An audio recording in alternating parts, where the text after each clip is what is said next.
Welcome. Thank you for joining us today.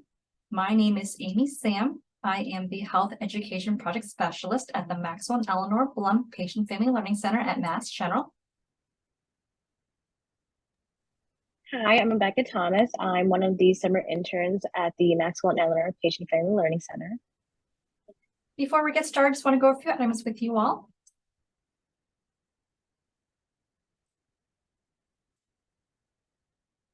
Please note that today's session is being recorded for educational purposes. If you're interested in viewing the recording, you may visit the Blum Center website at massgeneral.org/Blum-Center. Please note that you are in listen-only mode. Everyone has been muted so we can hear our guest speaker today. If you have any questions for our guest speaker, you may use the chat feature, which is located at the bottom of your screen. We'll have time for in the end. Only Blum Center staff and our guest speaker will see your questions. Please do not share any personal medical information or questions in the chat. If you have a personal medical question, please ask your doctor. Lastly, at the end of today's session, you'll be directed to a brief survey, which we'd like to ask you to help us complete. Your feedback is important to us as we plan future programs. Okay, so next I would like to turn it over to Rebecca, who will introduce you all to today's guest speaker. Dr. Nhi-Ha Trinh is an outpatient psychiatrist at Mass General and associate professor of psychiatry at Harvard Medical School. She's devoted to educating students, trainees, staff, and faculty in cultural humility and trauma-informed care to improve patient care, the hospital workplace culture, and the medical learning environment. Dr. Trinh has served as faculty at Mass General and Harvard Medical School since 2007. She joined us today to give us a presentation in recognition of National Minority Mental Health Awareness Month. Please welcome Dr. Trinh. Thanks so much, Rebecca, for that really nice introduction. My name is Nhi-Ha Trinh. Thank you so much for having me today. It is a real honor and delight to be with you all. I'm just going to share my screen. Just make sure everybody can see that screen. And then let's see, I'm just going to get myself into presenter mode. Excuse me, the slight technical issue at the beginning. So, you know, the name of my presentation is There is No Health Without Mental Health. And it's in honor of the B.B. Moore Campbell National Black, Indigenous, and People of Color BIPOC Mental Health Month, which is usually in July. It's also known as the National Minority Mental Health Awareness Month as well. And before I begin my talk, I do want to share some disclosures. I do receive some pennies as in royalties as a book editor for Oxford University Press. So I did want to let you all know that. Now, just wanted to say this talk is in honor of B.B. Moore Campbell's National Minority Mental Health Month. And this was, created in Congress in 2008 to really generate more awareness regarding mental health issues for minoritized populations. Now we use the term BIPOC to identify minoritized populations. So there has been a little bit of a shift in terminology, and we certainly can talk about that at the end. B.B. Moore Campbell, just to let you all know, she was a mental health equity champion and advocate and a New York Times bestselling author. Her books are now on my to-do list. After reading so much about her, she had a family member with lived experience in mental health and really felt that her mission was to create additional awareness in BIPOC communities by talking about mental health. Her thought was, and it was very wise thought, that if we talked about mental health more, we might be able to decrease the stigma surrounding mental health and mental health issues. She did pass away. And her friend, Dr. Boyd, you can hear her talk about her friend B.B. Moore Campbell on the American Psychiatric Association website. So just a little bit about her, and to say that that's what we'll be doing today. We'll be talking about mental health, mental illness, wellness, and well-being at the end. And a big part of it is to, not just raise awareness, but to have a conversation about the issues that BIPOC communities face. All right, in terms of outline, I want to thank our former First Lady, Michelle Obama, for this way of thinking about things in her lovely memoir, Becoming. And I'll be just coming from the I, so talking a little bit about my personal journey, asking you all to share a bit of yours through polls, progressing to we, so thinking about barriers to mental health care for BIPOC communities, thinking about this concept of social determinants of mental health, which has become, in greater focus, not just in psychiatry, but in medicine as a whole, and thinking together about what's the mental health aftermath of the COVID-19 syndemic. And by syndemic, I mean a dual pandemic, right? Not just of the pandemic itself from COVID-19, but certainly after effects of racial uprisings and racial uptick in racial prejudice, I would say, for BIPOC communities, with the goal of becoming us, right? How do we care for ourselves, our families, our communities, and sort of, thinking broadly, how do we build a culturally humble and anti-racist society? All right, here we go. So I don't do this a lot, but because it's a webinar format, I can't see all of your beautiful faces. So this is one way for me to interact with you all during this webinar, is to use Poll Everywhere. There are 3 ways to join. So for those of you who have a phone and can pull up your message app, you can text to the number 22233, this code, my full name 823. It's a little bit of a quiz on how to spell my name. There are 3 H's in there. If you can pull up a web browser, pollev.com, Nhi-Ha Trinh 823. Maybe the easiest is to use the QR code below. And if I could ask my co-host, Amy or Rebecca, to put those options also in the chat of the text message in the web browser. Thank you very much. All right, so I can't get any head nods since we're in webinar format, but I'm assuming that you all want to join. And again, this is all volunteer. If you want to sit back and just listen, I totally get that. Or if you're not able to join, no problem. Just want to be able to give people a chance to participate. Okay, so here's the poll. What category best describes you today? Are you someone with lived experience of mental health issues and here to learn more? Are you supporting a friend or family member or loved one with lived experience with mental health issues and also here to learn more? Are you just here to learn more? A and B don't really necessarily apply to you. Or you are someone who has lived experience and are supporting family or your communities with mental health issues. Make sense? Okay, here we go. So I'm hoping everybody has that QR code. I apologize, Poll Everywhere slides. The QR code does get cut off, so I wasn't able to adjust that. But here's the question again. What category best describes you? And for those of you who want to join and answer and chime in, here we are. Ooh, let's see. Great, so we're sort of evenly split. Aha, very interesting. Yes. So we're very evenly split with people here who might have their own lived experiences, who might be supporting family or friends or loved ones. Some people here just for a, FYI, kind of trying to learn more, and others with, their own experiences, families or communities with experiences and here to learn more. Thank you very much for participating. And keep that web browser open because we'll have a couple more polls. All right, here we go. So I'll just start to tell you a little bit about myself because, you might have ideas about who is this Dr. Trinh anyway and why is she talking about this?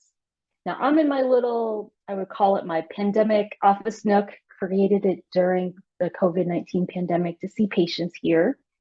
And I'm looking at this beautiful painting that I have on the screen. This is a painting of live oaks and azaleas from New Orleans from my late father, Dr. Trinh. Also, he was a psychiatrist while he was alive. And when I look at this painting, which I do every day, I think about my family's journey to this country. I think about what he must have thought as a young man coming from Vietnam with, a daughter who was 1. And making his way here to the US after the fall of Saigon. And, he probably, when he was growing up, never thought he would be in New Orleans, raising a family there and practicing psychiatry. So, for me, growing up in New Orleans in a very segregated part of the country, I often wondered about my own cultural identity and where I fit in as a Vietnamese refugee. Our family's story was that of struggle, thinking about overcoming odds and, establishing themselves after losing everything they had in the war. And that was sort of that was the family narrative. That being said, as I grew up, I started realizing that even with some of the struggles my family had, I had a lot of opportunity. And I had a lot of what now people call privilege, which I will say is unfortunately a hot button word, but really what it means is opportunities that maybe we were born with and sometimes don't even realize that we have. I was lucky to have a family who cared for me, who provided for me both financially and really valued education. And both my parents had graduate degrees, so they were able to bring their family up, even though they had to start over here. And the reason why I share that part of my journey is that, number one, it's what brought me to psychiatry and brought me to this particular aspect of psychiatry, thinking about culture in psychiatry.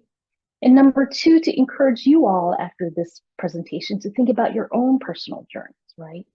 Now, if you were with me as a psychiatry resident, we would be talking about this in a very academic way. I'm just sharing this for you just to get a kind of a sense of the window of the thinking and the training that psychiatrists receive to start thinking about these multidimensional aspects of cultural identity. So, back in the day, 20 years ago, when I was training as a resident, the term culture was kind of like a shortcut, to indicate someone's racial or ethnic identity. Clearly, that's only part of the story, right? And we are all very much multidimensional individuals with different aspects of our culture. And each of us carries this with us every day, whether you've examined it or not. In addition, there are dominant groups in our culture. And this addressing format, by the way, is created by Dr. Pamela Hayes, who's a psychologist practicing in Alaska. And she's really had a lot of thought about ways to present this information for clinicians to use. They're dominant groups, right? So they're groups that are kind of, they kind of, have kind of more power, are established in society. And when I say dominant versus quote unquote minority groups, I'm not trying to split people, and we'll talk more about this specifically regarding racism later into, that's shameful, or, you shouldn't be a dominant group. But it's more this idea that oftentimes there are parts of our identities that are pointed out to us, right? Like I identify as a Vietnamese American woman, and those are my minority statuses. On the other hand, there are areas where I don't think about the fact that I'm part of the dominant group, that I'm an adult, that I'm middle class, that I'm straight, and that I carry American passport. So those are the areas that I had to kind of remind myself of that, that provides me opportunities that others don't have, right? And so, when I'm supervising residents or medical students, we talk about these things. Why? Because in any kind of clinical encounter, and I would say any encounter in real life, these identities really come with us. So when you are a patient or a client and you go see your provider, or if you all are clinicians or healthcare professionals seeing patients, your background, your history comes into that room, believe it or not. And it is really important. There's a lot that's said in any kind of relationship, but I would say it's kind of like the iceberg, right? There's only a little bit that's said, and a lot of it stays beneath the surface. So I'm kind of bringing this up for us all to kind of take a breath, take a step back, and realize as we're coming into this presentation, we're going to bring our experiences as well. And when you interact with anyone in your communities or with your loved ones, this will also come up. Okay, so I just talked a little bit about I, and I encourage you all to kind of reflect on that. But how do we progress to we, right? How do we come from our individual perspectives and come together and think about how we all are part of this community? Now, this is a very classic slide, This is from the American Psychological Association. And the reason I bring this is because we talk a lot about the barriers to seeking mental health, particularly for BIPOC communities. This focuses on Asian American and Pacific Islander communities, but you can imagine for a lot of minoritized and BIPOC communities, they're very similar themes, right? And so there are cultural beliefs where, as I said, this idea of stigma, that talking about mental health or illness, it might feel taboo. There's, again, specific stigma, right, surrounding mental health issues. And, I would say stigma is unfortunately all around us in society. But to have a mental health issue, it can be very hard to talk about, even in today's day and age, and even in the United States.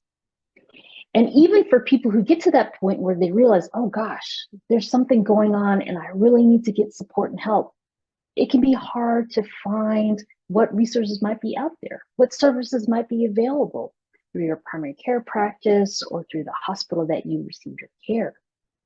Finally, for a lot of minoritized and BIPOC communities, there can be language barriers, right? And so, not surprisingly, and understandably, a lot of people want to receive care in their language if it's not, the first language is not English.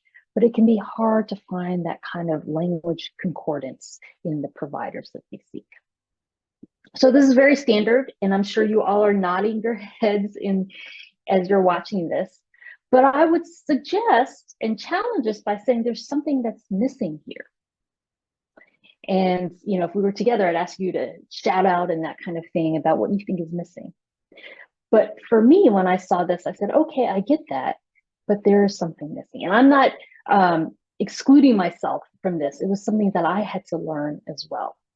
This is a book I read recently with one of the residents in their reading elective. It's a heavy academic volume, but it's called Racial Melancholia, Racial Dissociation. And Drs. Ng and Han really wanted to examine the mental health specifically of Asian American Pacific Islanders. But what's interesting is, not surprisingly, these themes cut across other BIPOC and minoritized groups. What was really not surprising, but eye-opening to me is that this was published in 2019 prior to the pandemic. And it's the first volume talking about psychotherapy and psychoanalysis and using these theories in the context of taking care of Asian American Pacific Islanders. 2019, right? Like, that's just yesterday. Well, my patients would say, Dr. Trinh, that's 4 years ago, but that feels like yesterday. And one of the really notable quotes that both the resident that I was working with and I noticed in the introduction was, psychoanalysis and psychotherapy is focused on the mother, but rarely considers the motherland. It is attuned to family dynamics, but rarely thinks about the family of nations. And really, to me, that was kind of what's missing from our traditional discourse. We are always talking about what patients can do, what communities can do, and certainly there are things that we can do to support our mental health and well-being, and we'll turn to that at the end. But we sometimes forget the social context, the larger context in which our patients and our communities are living in. So that's what I'll turn to for a little bit before bringing it back to coming from the eye. So again, I said I don't exempt myself from this kind of fallacy or missed opportunity. I was part of a wonderful group at Cambridge Health Alliance, looking at racial and ethnic disparities in access to mental health care. And this was before the Affordable Care Act, the data was. And we said to ourselves, hey, these disparities, these differences exist in access and receipt of care, but hey, after the Affordable Care Act, people are going to go out and they're going to get insurance and they're going to get care, and everything's going to be great, right? People are going to close those differences and disparities based on race and ethnicity. Unfortunately, even though this paper was published in, I got to look again, 2017, significant disparities exist. And so that has made the fields, and I'll talk a little bit about that, turn to these larger issues and larger social constructs. Like clearly there are things that we've been missing because we've been so focused on caring for individuals, we forget about their larger social and cultural context. So my friend and colleague, Dr. Ruth Shim, she's at UC Davis. She's like one of the leading thinkers in this area. And she challenges people in her work to think about this idea of health inequities, right?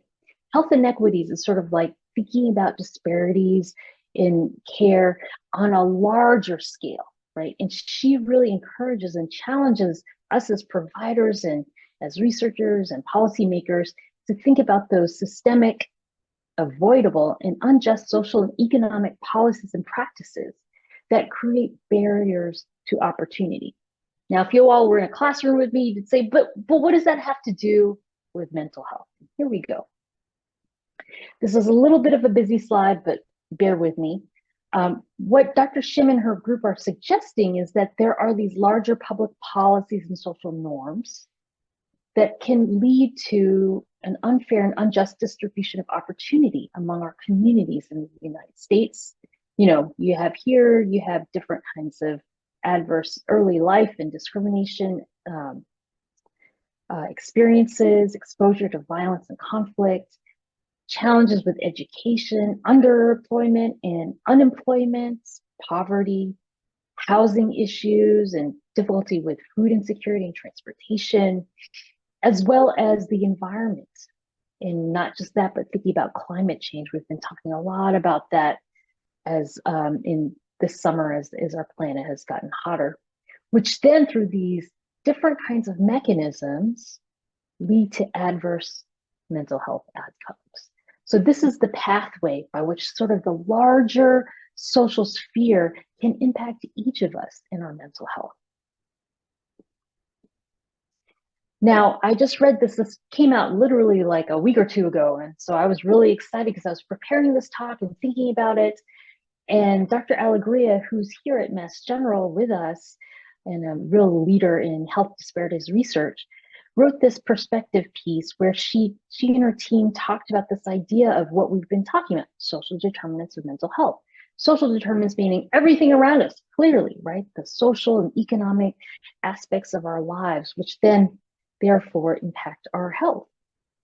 And what was interesting to me was that she and her team really talked about how over the last 5 or 6 years, and certainly propelled by some of the challenges that we've all endured through the pandemic, that we are starting to think more about the impact, those kinds of downstream impacts on individuals and their communities in their mental health. I wanted to say, I kind of got a little nervous at the beginning, but the title of my talk, There is No Health Without Mental Health. I can't take credit for that term or that concept. That is from the first, excuse me, let me get his title correct, Director General of the World Health Organization, Dr. Brock Chisholm. And in the mid-20th century, he really championed this. He was a psychiatrist and he really tried to get people to start thinking about the links between mental health and physical health. Now, you all are sitting there probably saying, duh, I know that. I lived through that. I see my family live through that. I see my clients and patients live through that. But at the time, you know, modern medicine was really siloed. We started thinking about mental health versus physical health. And now that connection is clearly much more elucidated and more talked about and researched. And I would say now, in a similar kind of parallel way, we're starting to realize that these social factors and economic factors have an impact on both our mental health as well as our physical health. And, you know, they're not so siloed anymore. So we'll start to see, similar in that kind of parallel vein, a revolution in thoughts, research, and I hope care, focusing on these things. All right, now I'm just going to turn to this idea of racism as one of the main social determinants of mental health for BIPOC and minoritized communities. I've been talking a lot, and I'm going to start talking about racism. So people see this slide and they kind of freak out a little bit. I want us to kind of go from a wise mind perspective, take a breath. I will say that talking about racism can bring up a lot of feelings, myself included. This is where I start to sweat under the armpits because it is a challenging topic. And I may or may not get it right in your minds. I look forward to the discussion at the end, but this is really, really important in foundation, particularly for BIPOC populations. Now, you can certainly, if you haven't yet, you can certainly access the Boston Spotlight Teens Racism series from 2017. I can't believe that it's almost 6 years ago. It's beyond the paywall, so you don't have to be a Boston Globe subscriber, to access it. But what's really important about this series, not only is it quite informative, but for me as a reader, and certainly reading the commentary and the editorial and the conversation, that was what was really interesting to me personally. Because what I found was there were reactions throughout the spectrum, right? So there were people for whom they were like, Nhi-Ha, why did the Spotlight series have to do this whole, five-part series on racism? This is my lived experience. This is like not really, breaking news or rocket science. A lot of people felt like this lived experience was not new. On the other hand, for many people in institutions or organizations, they kind of woke up a little bit and they said, oh my goodness, it was like a progress report where you got, maybe some C's and a couple of D's, like, oh my goodness, I thought we were doing better than we were. So to me, the reactions, the challenge, the discourse, the discussion, and also, I will say, the motivation to do better and be better from this Spotlight series was, for me, the most important takeaway. All right, and in that vein, this was one of I'm just going to do a poll just to kind of get a sense of where people are. And again, these are all voluntary, but this was the evidence that the Spotlight series presented was one of those arenas in which it made people realize, wow, we need to do more and learn more and do better. So one of the pieces of evidence they talked about in talking about disparities between white and Black families in the Boston metro area was to talk about wealth, right? And so they talked about this idea of what they call the median net worth, defined as subtracting one's debts, from mortgages, from student loans, that kind of thing, from your assets, what you have in the bank, your investments, that kind of stuff.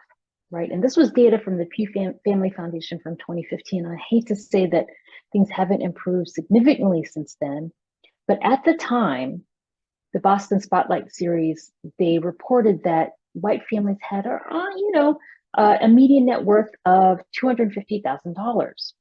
However, they reported on the median net worth for Black families in Boston during the Spotlight series. And so here's a poll, again, totally voluntary, but for you all to start thinking, what is that median net worth for Black families?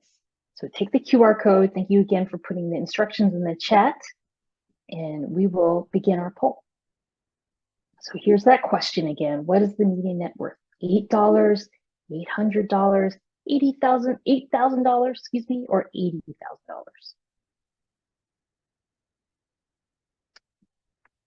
All right. I'm going to ask you guys to reply, feel comfortable.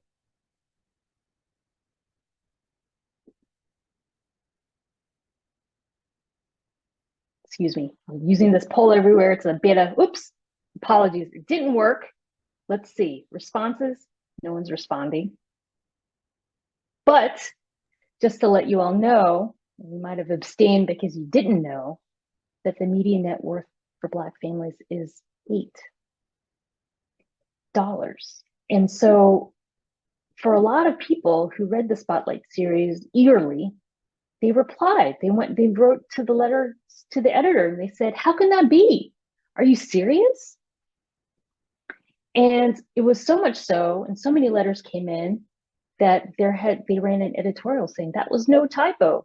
The median net worth of Black Bostonians really is $8.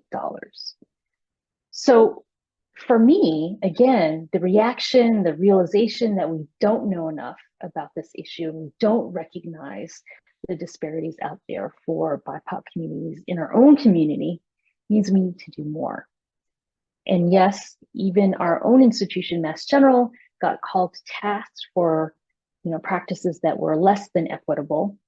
And I would say the positive part of this was generally a lot of discussion, town hall, a lot of concern. But the positive part of this is that it created an opportunity for us as an institution to look within and to be better. And so now we have a vice president of equity and inclusion that really is tasked by sort of forming and pursuing an anti-racist plan. We have Mass General Brigham, who has its own initiatives of United Against Racism and its own strategic plan. So there's a lot more energy and effort because people are recognizing this is an important issue. We need to do more and be better. All right, so I've been talking about racism. I do want to clarify what I mean. I want to thank Dr. Kamara Jones, who did this work. And when I say racism, I think of racism as one of those primary social determinants of health in this country. And it is really a system, right, of structuring opportunity and assigning value based on a social interpretation of how we look. It clearly unfairly disadvantages some individuals and communities, unfairly advantages other individuals and communities. And ultimately, by this inequitable system, it saps the strength of our whole society through the waste of human resources. Now, why is this important for us to talk about racism as a system, right? It's not an individual character flaw. It's not a personal moral failing. It's definitely not a psychiatric illness, but it helps us start conversations rather than stop them, because we're not sitting there if we're in the room together thinking, oh, they're a little racist. Oh, I'm not racist. You're not talking about naming or blaming. You're talking about this idea that we're all unfortunately part of this system. And that by acknowledging that we're, losing opportunity and losing potential, we recognize that we all have a responsibility and skin in the game to dismantle this system and put in its place a more equitable system where everybody can know and develop to their full potentials. So oftentimes when we think about racism, you and I might think about interpersonal racism, right? A lot of unfortunate name calling and that kind of thing, discrimination at work or maybe on the bus or in your community. But there's also internalized racism for a lot of minoritized or BIPOC communities where they may feel that they're less than because of the color of their skin or their background. Sort of touched on this idea of institutional racism, right? Some of the policies which may not benefit all communities, for instance, not having the appropriate level of interpreters that are needed, or structural. And we've talked a little bit about structural, some of the larger policies, Affordable Care Act is a great example because it has had a patchwork implementation throughout the country, right? And so even though there was an attempt to create more equity in terms of insurance, that has not unfortunately been the case throughout our country. All right, now I'm going to touch on, because this is in everyone's minds, we've all lived through a global pandemic and it's affected each of us in different ways, but what have we learned from this syndemic? And when I use the term syndemic, Dr. Shem, again, I have to credit her for that. She's talking about the complicated and sometimes multiplicative effects of the challenges of the COVID-19 pandemic, as well as its effects on certain communities, BIPOC communities, whether it be from the racial uprisings following the murder of George Floyd, Ahmaud Arbery, and Breonna Taylor, or the rise, unfortunately, of anti-Asian hate focused on the COVID pandemic. And I would say that the reason why I bring this up is to hammer home, and maybe I'm kind of doing with a, a heavy hammer, that if you don't believe in social determinants of health, this has to convince you. This is unfortunately what we've all seen around us. So this is from early on in the pandemic, September 2020, a report from American Progress. Mental health care was severely inequitable, and then came the coronavirus crisis. I've said that unfortunately, what we've lived through in the pandemic and its aftermath is that it's turned up the volume on all of our challenges and shown us very clearly the cracks in our system and where we need to intervene. Here's a poll from the CDC. Again, this is, I think, early in June. I think it might have been 2020. US adults reported struggling overall with mental health and substance use. And clearly, we all were struggling. We all were included in that. However, as I've alluded to, certain communities were hit harder. So this is from the US News and World Report in November 2020. Pandemic, prejudice leave many in need of mental health help. COVID-19 is highlighting disparities in mental health and the factors that fuel it. And even the American Psychiatric Association conducted its own poll, and this is in May 2021, sort of thinking about that time. People were very optimistic. There was a vaccine, and people thought, oh, maybe this is on the horizon, a different world. But clearly the pandemic and living through the pandemic had taken its toll on the mental health of all of our Americans. And this is also worldwide from the World Health Organization. This is from 2022. So after Omicron peaked its head, COVID-19 pandemic triggers 25% increase in prevalence of anxiety and depression worldwide. The reason why I'm bringing up these media clips is to give you all a sense over time, this has started to emerge in all of our awareness. It's probably one of the reasons why you all are here with me today and listening in. Thankfully, the White House and the federal government has had some response to the challenges, right? And so previously to this slide, I had proclamation for Mental Health Awareness Month, National Mental Health Awareness Month, which is actually in May, but 2022 led to the formation of what we call the National 988 Helpline. And I'll talk a little bit about that in terms of resources in a minute. But this is the latest proclamation in 2023, and it clearly still is acknowledging that we are still have battle scars from what we lived through in COVID-19. And our own Surgeon General in May 2023 came out with this report talking about our epidemic of loneliness and isolation. And Surgeon General Murthy, he had been talking about this idea of loneliness and how it had peaked during the pandemic.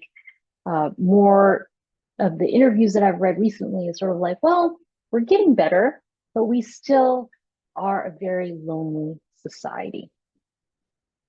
And this is one of those nice graphics which kind of brings together all that we've been talking about. So here's a component, social connection. That's one social determinant, right? How connected do you feel in your community? And in the report, they talk about these processes from biology, from our psychology and our minds to what then comes out in our behaviors day to day and the impact on health outcomes. So not just, again, mental health outcomes, which seems sort of, one-to-one from loneliness, but also physical health outcomes.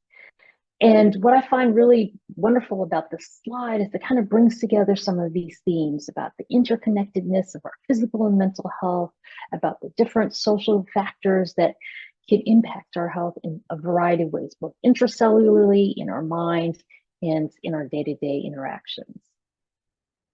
All right, I've talked a lot. And in this last section, before I leave some time for us to have Q&A, I want to talk about how we can become us. How do we care for ourselves? How do we care for our families and our communities? And, I start off with saying that those barriers to care, they focus too much on the individual and the community and not enough on social factors.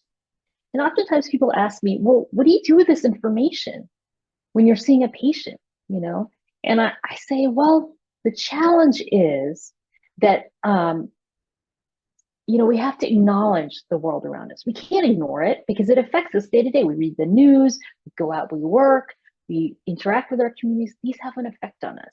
And at the same time, we have to think about what's within our control, how we can support ourselves and support others through our own self-care to, promote our health and wellness. And I'll be talking a little bit about that. So from a provider perspective, I sort of alluded to this. I do a lot of work in training, and I focus on this aspect of cultural humility. Back in the day, cultural competency was, the word of the day or the the sort of catchphrase, but I would say cultural humility is really more important, right? We can never really become competent in understanding another person's point of view, but we can be humble and be curious as providers and as clinicians to inquire about how people are doing. So I talked a little bit about this idea of self-assessment, myself included. We all have our own identity, values, prejudices, and biases. Again, we need to be humble as providers about what we know and what we don't know. Value diversity by being aware of the different differences. As a provider, I'm very vigilant about the power dynamics. I use my title, Dr. Trinh, people, even though I don't feel like I have a lot of power, but a lot of my patients feel like, wow, she's the doctor, she's going to tell me what to do in this sort of authoritarian way. But we have to be vigilant about that and understand that and be responsive to what our patients and clients bring to us. Now, this is the clinician-focused slide, and I'm kind of sharing it with you to sort of give you a sense of what I think about. I also think that there's a place for cultural humility in all of our relationships. And I really do think that if we brought that kind of humility to our relationships, we could make them better. All right. So I would argue, and I'd like to argue, that becoming us, you really need to start from the I, right? Start from yourself. And sort of touched on these large, big ticket kind of concepts. If you're interested in reading more, I always call it bibliotherapy. Pick up a book, listen to an audiobook, How to Be an Anti-Racist by Dr. Kennedy, published in 2019. A little bit of a foreshadowing of what we've been through. If you're interested in understanding your place in the racial hierarchy, check out Layla Saad's volume, Me and White Supremacy, which is a very active workbook type book. And when she talks about white supremacy, she's not talking about this idea of the KKK or white nationalists, but really this idea of a racial hierarchy where we unfortunately value whiteness at the top. And like that old saying, whoever it was that discovered water was not fish, we've been swimming in this. And so for us to kind of take stock of how it has influenced us, certainly for BIPOC communities, to understand that internalized racism, I would say start from the I. Cast by Isabel Wilkerson gives kind of a cross-national view of this idea of hierarchy in human societies. And more recently, Heather McGhee's The Sum of Us talks about, some of the inequities and how actually if we kind of came together in solidarity, we would benefit, right? And how racism costs everybody, as Dr. Jones said, not just BIPOC communities, but also the majority white communities as well. Heather McGhee would say if we came together, we'd benefit with what she calls the solidarity dividend. Okay, so a little bibliotherapy to start, but the last call out I would say is, as a woman who identifies as API, when I read Kathy Park Hong, it was like reading my own story, right? And I would encourage all of you, the lived communities, the lived experiences that you have, seek out authors and volumes from your own communities, because it's a way of kind of building connection through the page, right? When I read this, I felt much less alone. I felt like, wow, this is someone who really gets it. So I would encourage you all, no matter where you're coming from, to find those touchstones as well. I alluded to the 988 hotline, so I want to share this with you. There is a website as well. You just Google 988 hotline. And what's wonderful is that there are a lot of great resources on the web here to help yourself, right? And so oftentimes people ask me, what websites do you use? And there's so much of the internet, it can be hard to sift through it. So I'm just going to present a few that I feel that are particularly reputable, that I've scrolled through myself and I feel like have a lot of resources for you. So for instance, there's a link in this webpage where it talks about specific resources, focuses on specific groups. Similarly, for those of you with families with lived experiences, there is a wonderful section about helping someone else, right? And so thinking about how people might need your help acutely, but then also, if you scroll down this web page, you'll see other ways that you can support your loved ones. 988 is a hotline, so you can call. It is confidential and it's staffed by trained crisis response counselors. For those of you who are more in the texting generation, there are ways to text and chat too. And the way it's different from calling 911 is it's not going to send out an ambulance to your home. It's really there to talk and try to find, connect resources for what your needs might be. Closer to home at Mass General, I encourage you to check out our MGH Patient and Family Resource Center through our Department of Psychiatry. It tells you about some of our educational programs, research that's going on that if you want to, you could be a part of, how to find help if you have primary care here at Mass General, and what are other resources as well. Now, if you are a staff member or work for Mass General Brigham, there is a wonderful employee assistance program, and I've worked with their providers there. And they have a really nice website with lots of resources about how to care for yourself, and then also how to get help. And again, the help is confidential. And if you're finding yourself having difficulty, really with work or maintaining some of those connections, they can also guide you on how to move forward from there. For those of you who aren't Mass General Brigham employees, there are analogous EAPs or employee assistance programs for different companies that I encourage you to check out in your own company, in organization. And also, I referenced this at the beginning. This is a nonprofit called Mental Health America. They have a wonderful BIPOC mental health outreach toolkit. And it's not just for individuals, it's also for communities and organizations. And I downloaded it, was free. They also host webinars. I listened to a wonderful webinar last week in preparation for this webinar, where mental health clinicians who identify as BIPOC talked about their own experiences, both finding community and connection and supporting their own self-care and mental health. All right, thank you so much for dropping those resources in the chat, as they say. In a broader scale, the World Health Organization has some wonderful resources for the public on mental well-being, and we'll define this in a minute, but it is translated into at least a dozen, if not more, languages, and is available for free to the public. Closer to home here at NIH, or National Institutes of Health, there are some really great wellness toolkits as well, not just about emotional wellness, but also physical wellness, environmental wellness, sort of ways to support yourself. And they're also available in Spanish. So here's a screenshot of the emotional wellness toolkit with strategies for improving your mental health. You can download and print it out or find them in Spanish as well. So I sort of touched on this idea at the end of wellness and well-being. So, here's the thing. It's just like you can't have, physical health without mental health. There's no health without mental health. There's also a broader concept, right? So health isn't just the absence of illness. It's much larger than that, right? And we all know that intuitively, but it's worth saying explicitly. And so in this kind of work, what researchers have decided or thought about is we need to coin another term to sort of capture what that means besides an absence of illness. And that came about as wellness, right? So it is a healthy lifestyle beyond acute illness, right?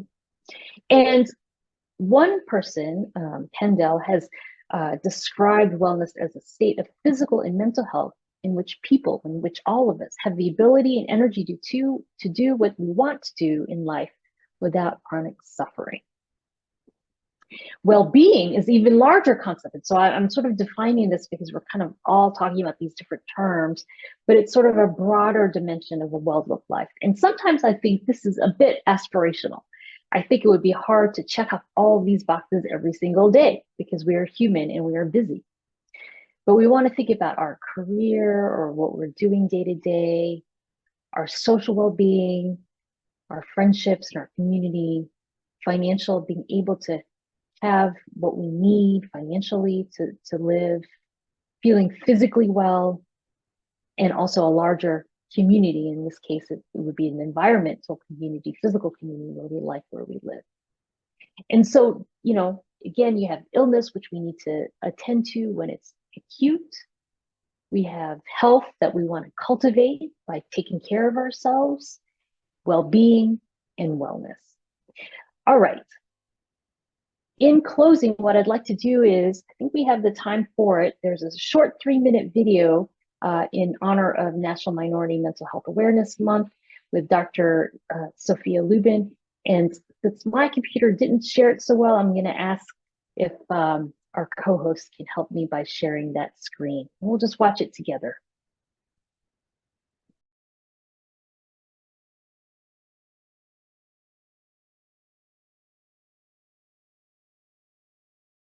I'm a doctor. I have it all together, but I don't. My name is Dr. Sophia Lubin, and I'm an OBGYN. I'm here to tell you a little bit about my story and what I do for self-care. My life as a doctor, as a mom, as a sister, starting my day at 6 a.m. and coming home at 10 o'clock at night, has been more than challenging. My sons, the joys of my life, they just weren't getting the best of me. I was really experiencing what we call burnout, feeling stressed. You know, when I think about love thyself, I really think about holding space for yourself, having grace with yourself. There are actually little things that I know I do for myself that help me feel whole again. Some of the things that really stand out to me is that phone call I made every morning talking to my sister on my way to work. It was a way for the both of us to just enjoy one another. I actually like to color. Literally taking a coloring book and, you know, just bringing something beautiful out. It's so awesome. I love going to do my nails because it's just me time. I am only thinking about what color, what design. I don't ever watch TV, but I love binge watching. Literally, have no judgment on yourself when you're watching those reality shows. They crack me up. Anybody who knows me knows how much I love to dance. So it's about just putting on your best pair of dancing shoes and blasting the music in your house. Call your girlfriends. Don't stay by yourself. Even if you're going through something so horrible, you think that they're just not going to understand, there's always one of us. When it comes to us women, joining in community with each other, being together, that sisterhood, that is a major part of our self-care. We wear so many hats, but guess what? We still have to take care of ourselves. That's the way we're going to take care of everybody else. July is National Minority Mental Health Awareness Month. Remember, love thyself. Brought to you by Intracellular Therapies.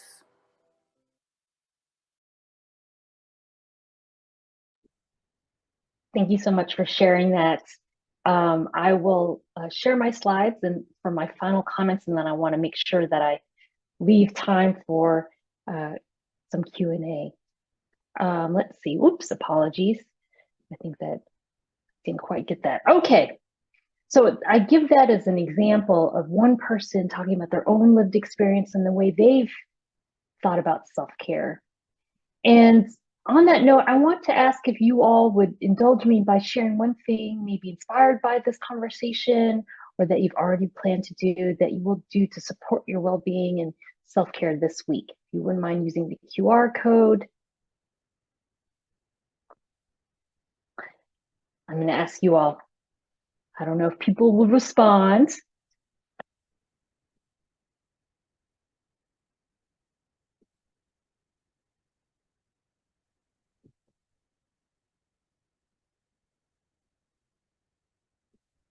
It looks like we have a shy group here. So, you know, I would encourage you, if you don't feel like you can share here, that you all sort of think about this for yourselves. Okay, here we go. Oh, thank you. I didn't get all the responses. Here we are. getting one's hair done, reaching out to friends, call someone, check on loved ones. Thank you. Thank you all. I think everyone was a little bit shy at the beginning or contemplating. Oh, here we are. Pedicure. I'm going to get one of those after this talk. I feel you.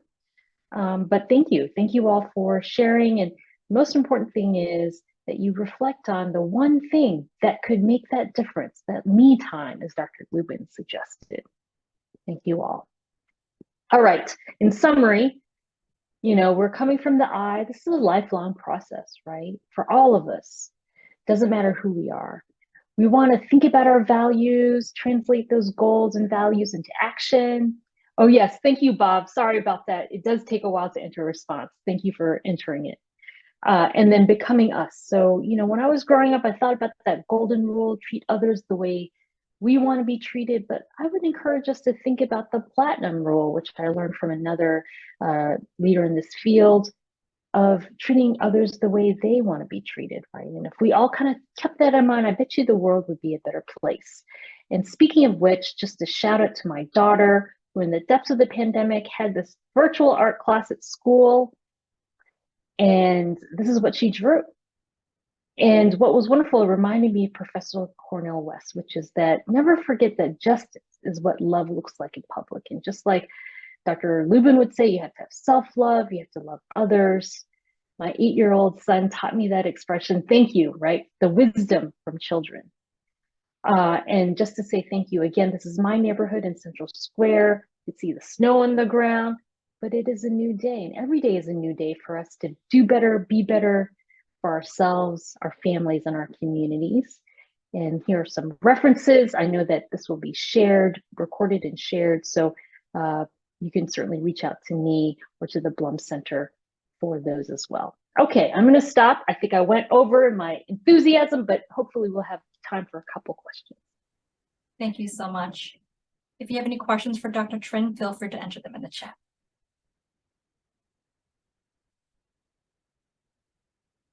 We have a question regarding ways we can check in with a loved one on how they're doing and how we can support them.